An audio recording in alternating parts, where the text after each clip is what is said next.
All right, so basic nutrition webinar to start the year. Going to try to keep it as quick as possible, but just some basic information that we think everybody in the general population can benefit from.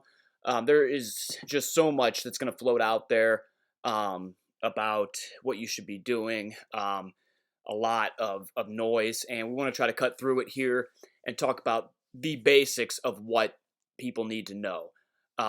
What we found is that the majority of people that are looking for answers in nutrition end up what we call majoring in the minors. They're worried about just strange little details about, can I eat this food? Does this food have this effect on my hormones or my insulin or my blood sugar? And people in the meantime are eating too many calories, not enough protein, maybe not having enough hydration, whatever it might be, but are just really focused on minor details when they need to look broader at their overall plan. It's like worrying about your $5 coffee purchase every day when you have a $1,200 car payment and you're trying to fix your finances. So we're going to bust through this here. It's not going to cover, obviously there's way more we could talk about nutrition, but just going to try to make it a very basic, brief run through, and we'll see what we got here. So that's the wrong way. Here we go. So general concepts we want to cover here. The idea of macronutrients and energy balance, our energy expenditure, meaning how we burn calories, metabolic adaptation, how our metabolism adjusts, and how we can work to optimize that in our favor. Common mistakes among the general population. We're going to talk about things like keto that people get sucked into and why it might not be a good fit for you. And then some just real basic strategies that can help you create more of a long-term plan. So number one is macronutrients and energy balance. Basic concepts: macronutrients are nutrients that provide energy, being measured in calories. So when you hear the word calories, what you're really thinking is energy.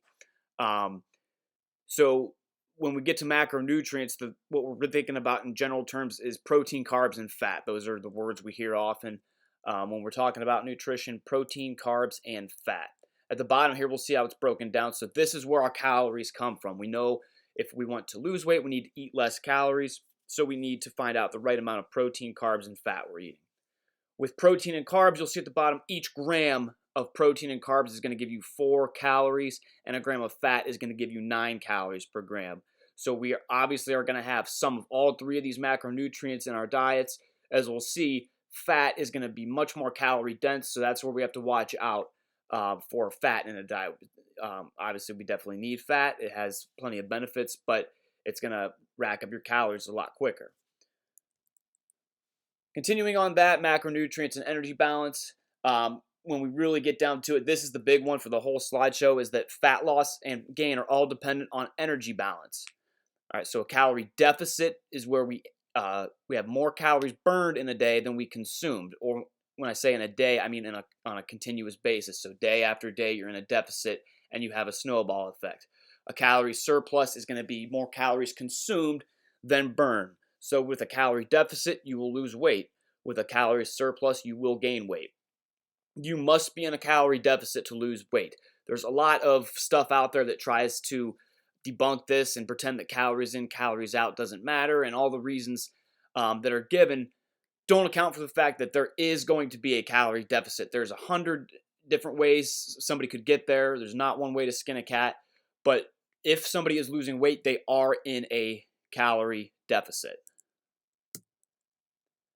And here's where we'll move into here.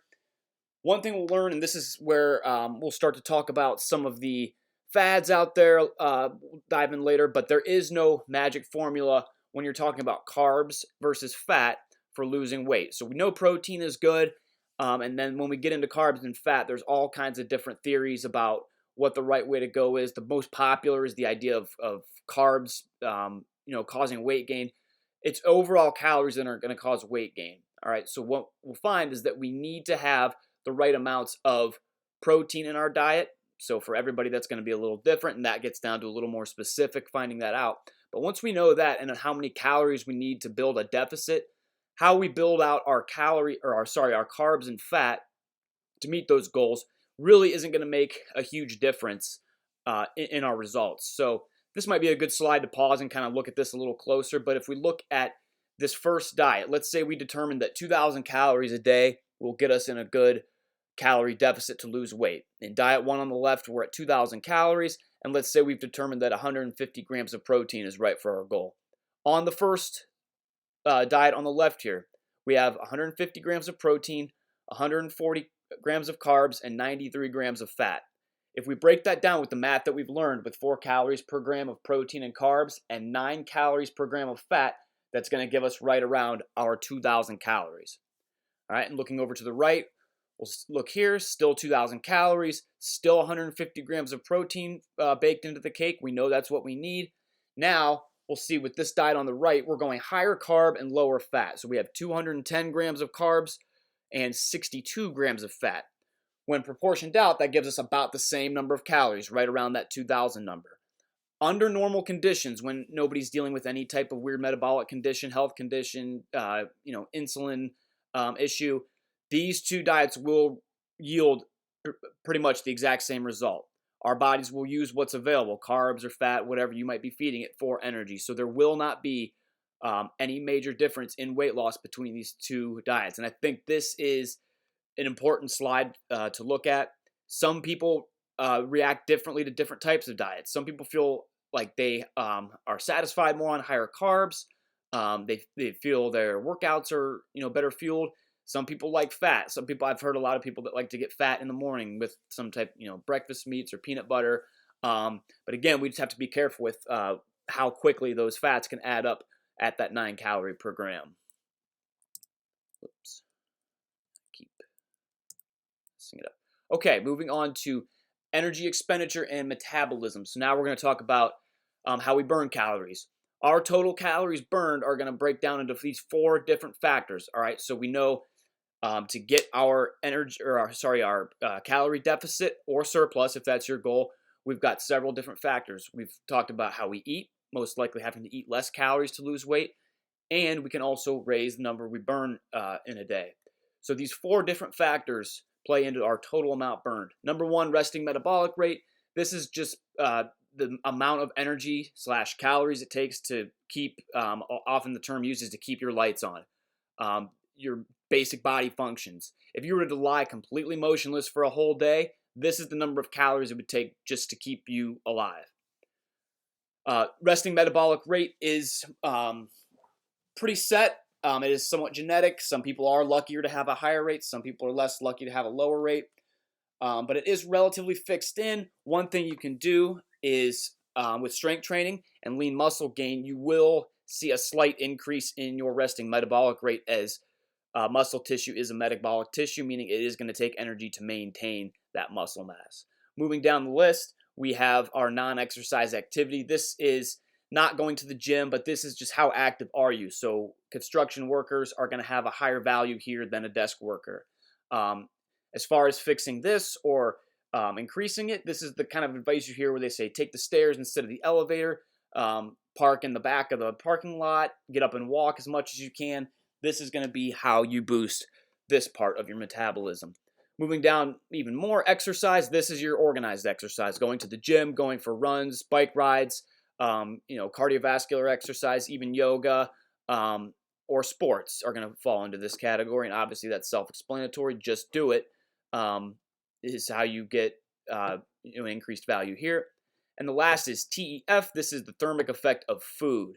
What this means is the energy it requires to break down your food in your digestive system. So the main thing here that you're going to want to keep this value high is that a higher protein diet is going to give you a bigger TEF value.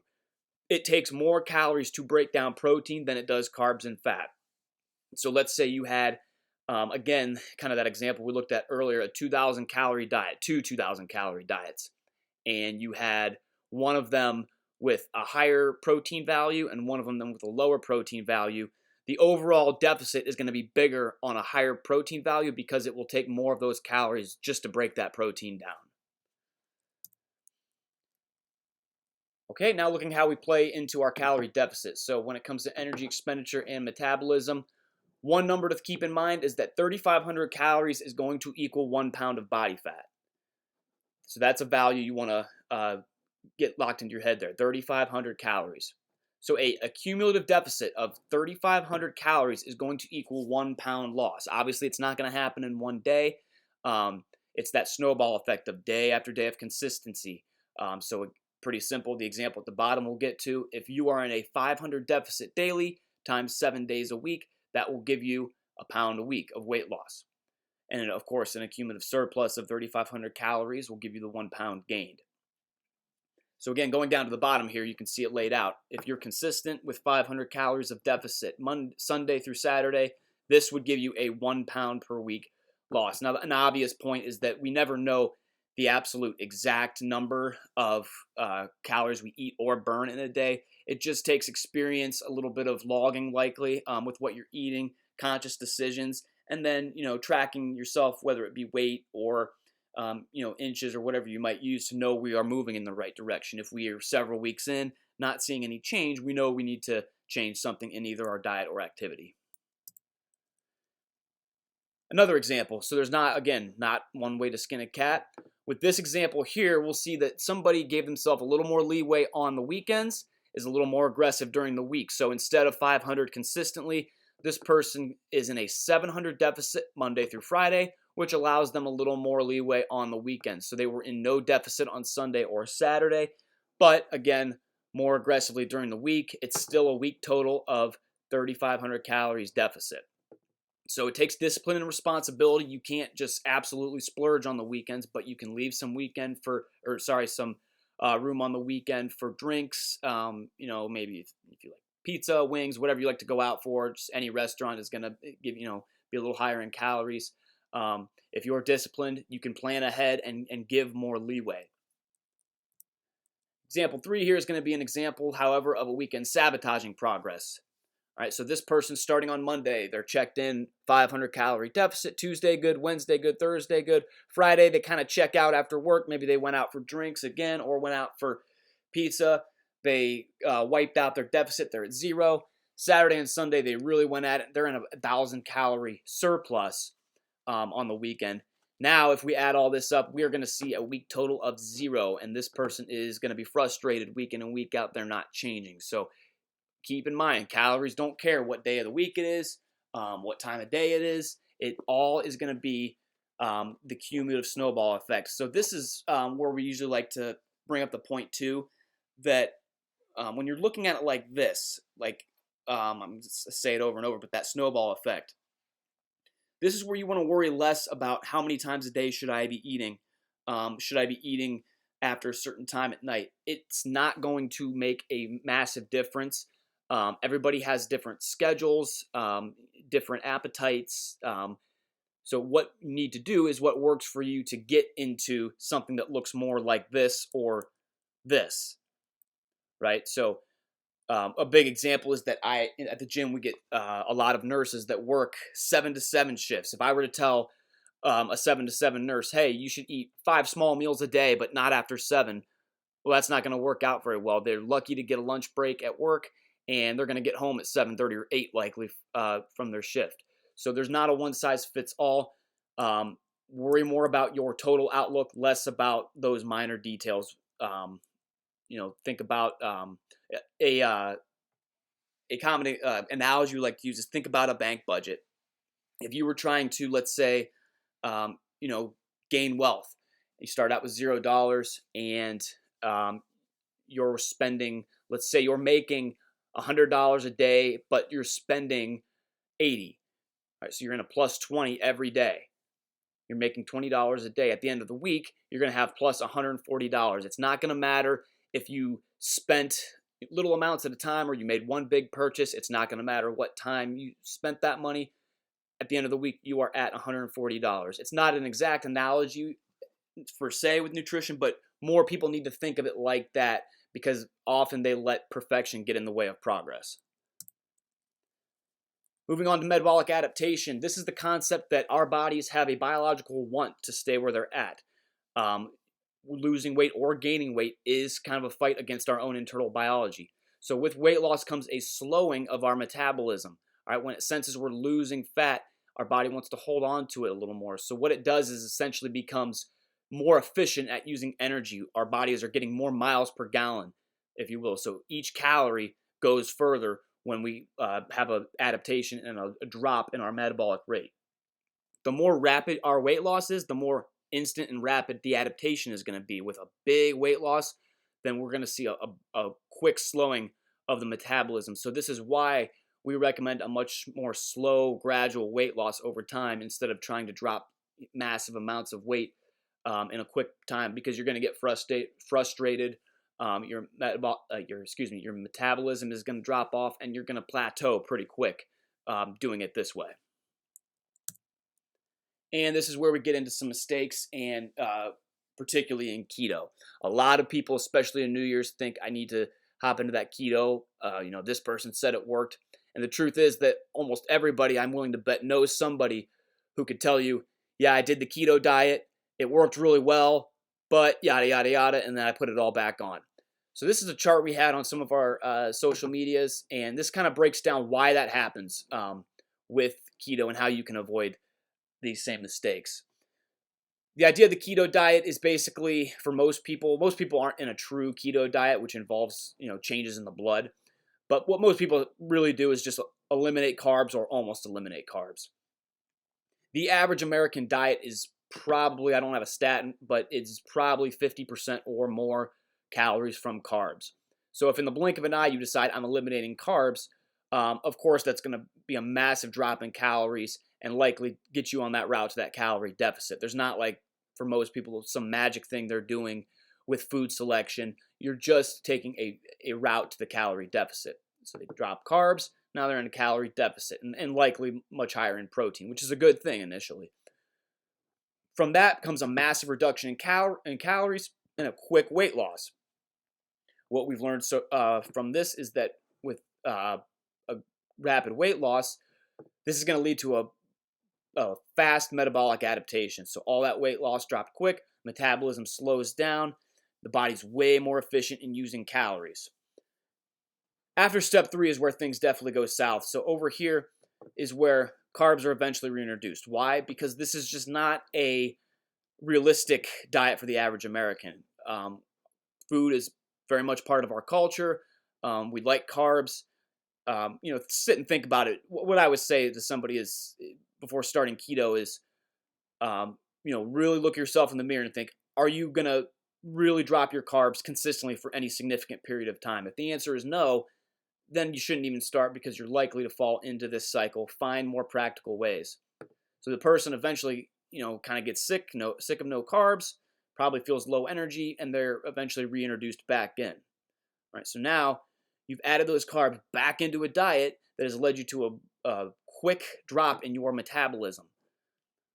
So once you've reintroduced that, your calories are back up, your metabolism's down. Very easy to put that weight back on, gain that weight that you lost right back, and possibly even more than where you started. So it's not necessarily to demonize keto, say it's the worst thing ever, but it's tough for the average American to maintain for any significant period of time, especially culturally. Again, like I mentioned, food is just part of our culture. It's at any event we go to, and with the high-paced world we live in, the amount of really prepping all your food the way that the keto diet would require is going to be very tough. So something to keep in mind before you hop into something like this in the new year. Strategies. A couple things we talk about. You could make a laundry list of these, but here's a couple that we talk about. Definitely protein supplements. First and foremost, you don't want it to be a crutch. You want to get as much protein from your whole food as you can, whether that be good meats or beans or more plant-based sources, but get as much as you can. Again, don't major in the minors. Whatever you like, whatever works is likely best for you, even if it's not perfect.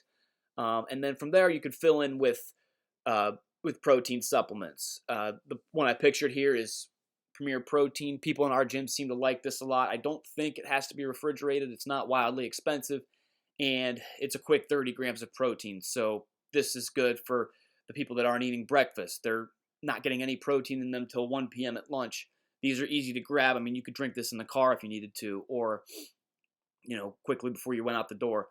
But it's easy to fill in those spots in the day where you're not getting any protein, and to boost those numbers up. And sometimes, for a lot of people, these give you a good feeling of satisfaction, feeling full. It doesn't have to be this one. It could be any one you like. This is just a popular one that members at our gym like. Pre-cooked quantities of meat and meal prep. What I used to do is pre-cook some chicken or ground beef and just kind of have it ready. And then from there, you could heat up at work something like these steam freshes are really good. They're cheap, usually pretty good. Check the label on them.